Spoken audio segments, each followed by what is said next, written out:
Carolina Pedroso, professora da Unifesp. Carolina, um dos piores cenários que poderiam acontecer era justamente essas eleições elas não terem a chancela internacional. Isso não aconteceu.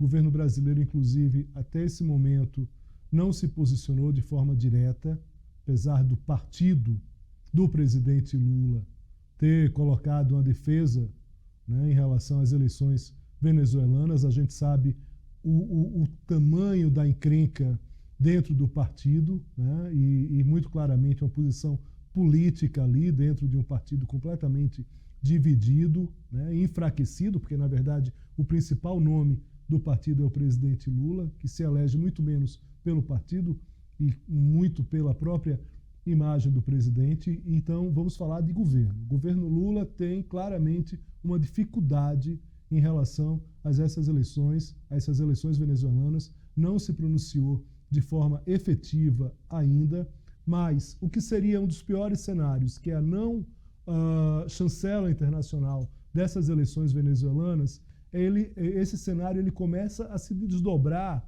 numa escalada, aparentemente agora, de violência. Neste momento, qual é a avaliação que você faz, passadas 24 horas, dessa eleição que supostamente deu a eleição para o Maduro? Eu acho que o panorama é bem esse, né? De grande incerteza sobre se esses resultados estão fidedignos ao que foi depositado nas urnas no domingo. Vale dizer que a dúvida não é exatamente sobre o voto na urna, mas sobre se esses dados foram, de fato, divulgados e consolidados nesse número final. E é aí que reside todo o impasse agora da comunidade internacional, porque até o fechamento das urnas, as eleições na Venezuela aconteceram de maneira relativamente pacífica, muito mais pacífica do que se imaginava por todo o contexto da campanha, todo o contexto pré-eleitoral, né? E agora a gente está exatamente nesse momento de impasse sobre a legitimidade ou não desse processo. A cautela, a demora no posicionamento e em política internacional é um tipo de posição também, né? Não existe exatamente vácuo de poder e não existe exatamente silêncio na diplomacia, né? Então, essas lacunas que ficam, né, enquanto nós esperamos uma definição mais clara, já é um tipo de posicionamento, né? Já, de certa forma, denota um cuidado do governo brasileiro em se descolar e não se ver associado a esse processo que desperta tantas dúvidas na comunidade internacional. E, sem dúvidas, além de ser, né, um grande desafio diplomático para o Brasil, por tudo que representa externamente, a Venezuela é também uma grande pedra no sapato para o governo. E aqui a gente está falando de duas dimensões que estão presentes no governo Lula, né? A dimensão externa, enquanto política de Estado, e a dimensão interna, né, enquanto um governo que é composto por uma base aliada bastante heterogênea, né? Esse tema gera muito ruído na base aliada, dentro do próprio PT, mas também nos outros partidos que compõem o governo, né? E como era de se esperar, até por conta de todo o clima que a oposição tinha conseguido construir ao longo dos últimos meses, da possibilidade de vitória eleitoral do Edmundo Gonçalves, tem havido já protestos ao longo do país, a repressão também já está acontecendo, então já temos vítimas, já temos pessoas ali que estão sendo tanto presas quanto efetivamente vitimadas, né, pela repressão policial na Venezuela, e é um cenário muito semelhante ao que aconteceu em 2014. 2014 foi um ano muito marcado por protestos e manifestações na Venezuela, no território inteiro, em questionamento, né, às políticas de Nicolás Maduro, e foi um momento de bastante fechamento do regime, né? Me parece que está se encaminhando para algo nesse sentido também. E a comunidade internacional, na verdade, por mais que cobre, né, o aparecimento das atas, por mais que cobre que esses documentos sejam apresentados publicamente, ela não tem muitas possibilidades de modificar o que já foi feito, né? O que ela pode é continuar pressionando, fazer essas reprimendas públicas, né, essas notas, e eventualmente piorar o estado das sanções em relação à Venezuela. Mas é um cenário, enfim, de continuidade e de provavelmente aprofundamento do poder do Maduro na Venezuela, com o qual todos os outros pares, né, todos os outros países ao redor vão ter que lidar. Reconhecendo ou não a legitimidade, é ele quem tem o poder no país. Então, qualquer questão que acabe envolvendo o nosso país ou os outros países com a Venezuela necessariamente vai ter que passar pelo Maduro. Agora, Carolina, ao mesmo tempo que se tem um poder estabelecido, como você bem enumera ali, tem também um isolamento político cada vez maior, me parece, e de determinados atores, porque até pouco tempo atrás ainda se contava, né, com o apoio de Lula e, como a gente viu, de parte dessa esquerda petista que se abraçou ali desde o chavismo até até agora com Maduro. E no caso de determinados petistas, pelo menos dessa nota do partido, né, se abraça dentro dessa eleição que está mais do que clara, é uma eleição pouco transparente. Se Maduro ganhou a eleição, o problema não é esse, o problema é que a gente nem sabe se efetivamente isso aconteceu. Mas falando aqui numa perspectiva de isolamento de Maduro, de cada vez menos parceiros ali que, de certa forma, tinham uma certa condescendência com esse governo dito de esquerda, né? Há que se questionar se de fato é um governo de esquerda efetivamente ou se não passa de uma ditadura efetiva.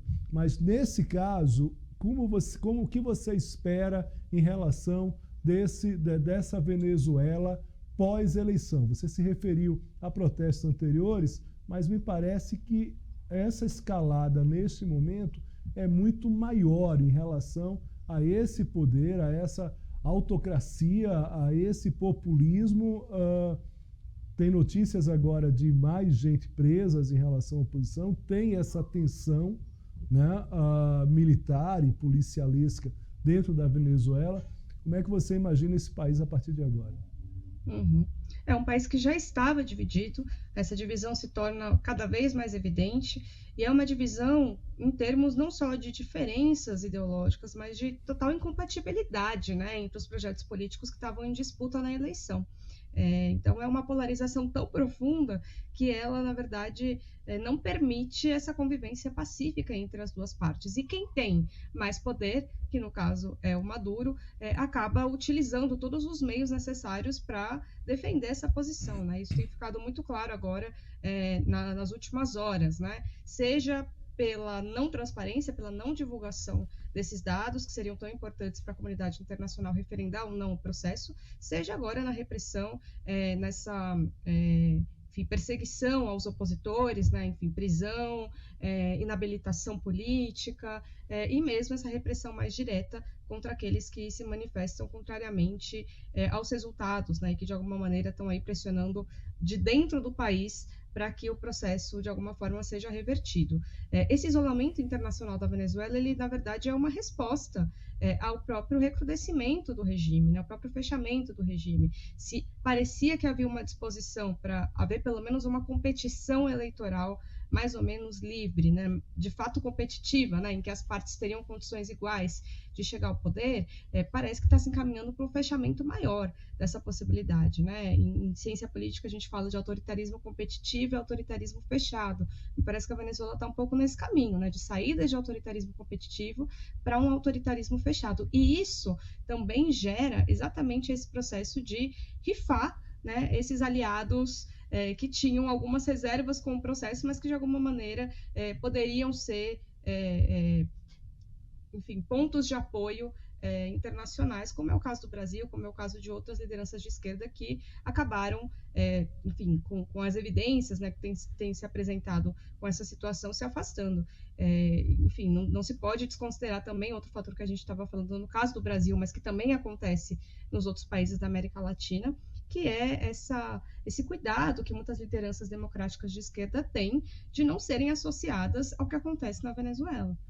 Como você bem coloca, né, será que esse governo é de fato de esquerda? Né? A esquerda tradicional, a esquerda pré-chavista na Venezuela já é rompida com Maduro há muito tempo. Né? Basta ver o próprio posicionamento do Partido Comunista da Venezuela e de outros partidos tradicionais que já há bastante tempo se posicionam contrariamente ao Maduro. A esquerda latino-americana, parte dela pelo menos, também tem buscado se desassociar, e esse processo eleitoral agora me parece que pode ser um ponto de virada para aqueles que ainda tinham dúvidas de para onde ir. Tudo bem, Carol, uma última questão aqui que é o seguinte: dentro do governo do presidente Lula, ou pelo menos entre os integrantes estrategistas ali mais pensantes, ficou claro que esse movimento de abraçar Maduro tem reflexos eleitorais internos. Então não é à toa que o governo também está fazendo movimentos medidos. Não é só uma resposta diante da comunidade internacional, mas também é muito claramente uma percepção de que, numa polarização brasileira, esse apoio incondicional a Maduro, como o PT fez nessa nota, né, de ontem, é um ato descuidado, pouco estratégico, diria até pouco inteligente da parte do próprio governo. Então, esse movimento de cautela, ele também se dá como resposta a uma resposta interna, a uma resposta de política interna brasileira. Isso me parece muito claro também. Dito isso, como é que você imagina que pode se dar essa relação Brasil e Venezuela, Lula, Maduro, a partir dessas eleições e de tudo isso que a gente está vendo até agora? Uhum. São dois aspectos principais, né? O primeiro vai ser a retirada, talvez não tão brusca, mas que deve acontecer, de apoio do Brasil ao regime, no sentido de considerá-lo como legítimo, né? De não mais colocar a Venezuela como uma prioridade, né? Em termos de reinserção do país na institucionalidade sul-americana, principalmente. Me parece que não há condições para isso nesse momento, então houve também um comprometimento bastante significativo dos planos de política externa do Brasil com esse resultado eleitoral na Venezuela e todas as dúvidas que pairam no ar, né? Então, é uma aposta que foi feita do Brasil de reinserir a Venezuela, a que é chamado, né, de normalidade democrática. Essa aposta foi perdida, né? Então, acho que o governo já tem consciência disso. Mas, ao mesmo tempo, é o Maduro que governa a Venezuela. Então, qualquer situação que eventualmente, e deve acontecer, porque nós somos um país que temos uma fronteira importante com a Venezuela, que recebemos imigrantes da Venezuela, que temos interesses também em termos de capital privado no mercado venezuelano, a gente vai ter que lidar com isso, né? Vai ser um incômodo, vai ser um desgaste, vai ser desconfortável, mas assim como o Brasil mantém, em termos de Estado, relações com outros países do mundo que não são exatamente democracias, a gente vai ter que lidar pela via diplomática com esse nosso vizinho, ainda que esse apoio que foi dado até agora provavelmente vai esmaecer, para não dizer sumir completamente da cena, né? Então são duas coisas, né? O apoio e o fato de que a gente precisa lidar com o vizinho, porque essa é a realidade concreta dos fatos.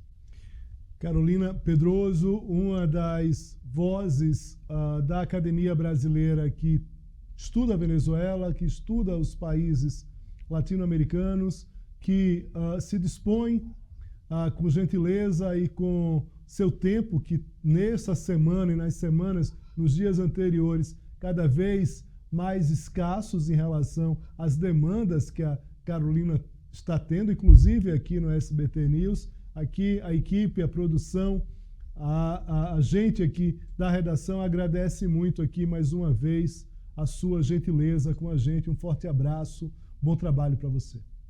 Obrigada, eu que agradeço o espaço para a gente poder conversar e debater. Até mais.